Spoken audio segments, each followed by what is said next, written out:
فكرك ان انا غفلانه عن اللي بينك وبين الواد المكواجي اللي اسمه عباس؟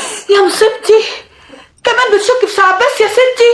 لا، حق كله الا كده، كله الا سي عباس. ما هو ما فيش حاجه تبريكي انت وسي عباس ده غير كوني الاقي الصيغه، فاهمه كده برضو يا ستي؟ دي اخر عشرتك ليا. قولي الكلام ده لنفسك، وانا اللي بعطف عليكي وبعاملك زي اختي الصغيره، تيجي في الاخر وتعملي فيا الفصل السخيف ده.